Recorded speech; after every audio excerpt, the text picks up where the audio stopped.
আর মাত্র এক সপ্তাহ কিংবা তারও কম সময়, এর মাঝে কি মধ্যপ্রাচ্যে আবার শুরু হতে যাচ্ছে এক বিধ্বংসী ইরান যুদ্ধ?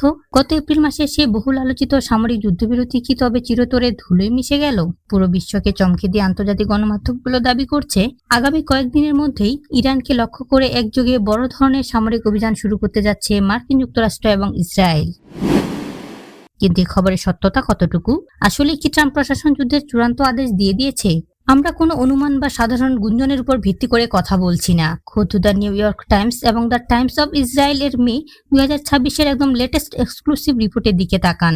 এখানে পরিষ্কার বলা হয়েছে, গত মাসের যুদ্ধবিরতির পর এটাই আমেরিকা ও ইসরায়েলের সবচেয়ে তীব্র সামরিক প্রস্তুতি। এমনকি গালফ নিউজের হেডলাইনে এই মিশনের কোডনেমও প্রকাশ করা হয়েছে, অপারেশন ইপিক ফিউরি 2, যেখানে দাবি করা হচ্ছে এবার শুধু আকাশপথে বোমা ফেলা নয়, বরং ইরানের প্রধান তেল রপ্তানি কেন্দ্র খার্ক দ্বীপ সরাসরি পদাতিক সেনা নামিয়ে দখল করতে চায় ওয়াশিংটন।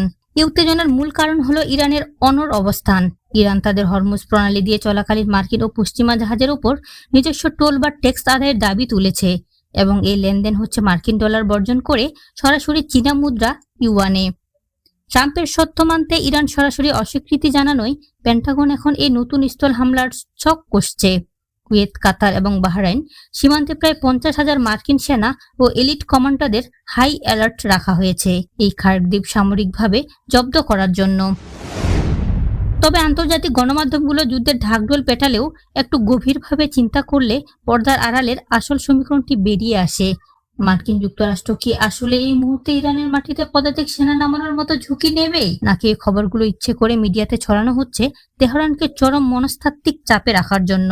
বাস্তবসম্মত বিশ্লেষণ করলে দেখা যায় আমেরিকার আসল উদ্দেশ্যে এই মুহূর্ত যুদ্ধ করা নয়, বরং তারা চাইছে ইরানকে ভয় দেখিয়ে যে কোনো উপায়ে এই যুদ্ধবিরতির মেয়াদ বাড়ানো হোক, অথবা ইরানের সাথে নিজেদের শর্তে একটি নতুন চুক্তি করা হোক। কেন?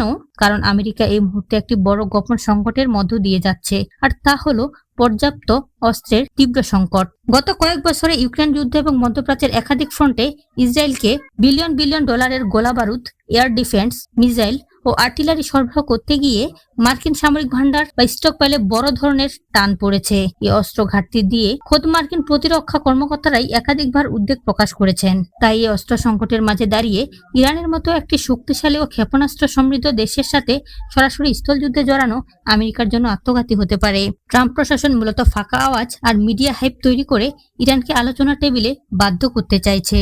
একদিকে মিডিয়ার যুদ্ধংদেহী রূপ আর অন্যদিকে আমেরিকার ভেতরে থাকা অস্ত্রের আসল সংকট। সব মিলিয়ে ট্রাম্পের এই মনস্তাত্ত্বিক চাল কি সফল হবে, নাকি ইরান আমেরিকার এই ফাঁকা আওয়াজ ধরে ফেলে হরমুজের নিজেদের আধিপত্য আরও বাড়াবে? আপনার কি মনে হয়, আমেরিকা কি আসলে যুদ্ধ করবে, নাকি এটা শুধুই চাপ দেওয়ার কৌশল?